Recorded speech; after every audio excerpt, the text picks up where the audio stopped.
It's like, that's the first word that comes out of an angel's mouth, usually. I'm not going to hurt you. Take it easy. Okay? But these angels have never been called the son of the Most High. And again, I will be unto him a father, and he shall be unto me a son. And again, another place, it says, when he brings the first begotten into the world, he said, and let all the angels of Elohim worship him. So the angels are his angel spirits, and his ministers a flame of fire. But under the sun, he said, thy throne, O God, is forever and ever. A scepter of righteousness is the scepter of thy kingdom. Listen to this again. But under the sun, he said, thy throne, O God, is forever and ever. A scepter of righteousness is the scepter of thy kingdom. Now, the Son is not the Father, okay? The Father is Yod-Heh-Vav-Heh. There's no question about that. The Father is not the Son. The Son is the Son of the Father. But yet he has received a title and a more excellent name and a more excellent position than all of the angels.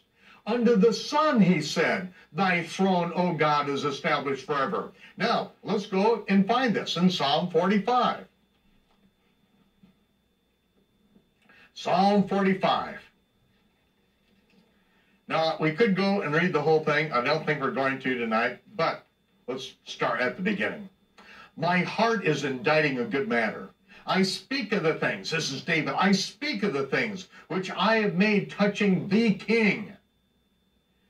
And you're going to find out this king is of the loins of King David. He's speaking of the Messiah. I speak of the things which I made touching the king. My tongue is the pen of a ready writer. Thou art fairer. Thou, the king, thou art fairer than the children of men, or all the children of men.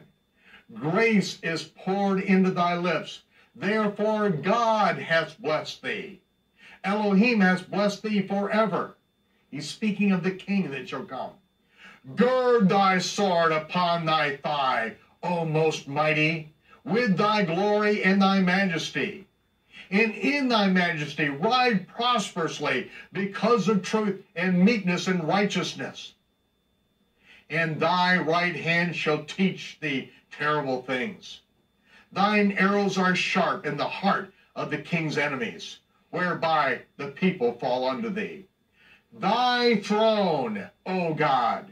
Who is it speaking of? Is speaking of the king, the offspring of David, but it's referring to him as thy throne. Thy throne, O God, is forever. The scepter of thy kingdom is a right scepter. Thou lovest righteousness and hatest wickedness. Therefore God, thy God, the God, your Father, Yod-Heh-Vav-Heh, the Most High God. It's referring, now it calls the king, the son, God. But it is speaking, it says, God, thy God.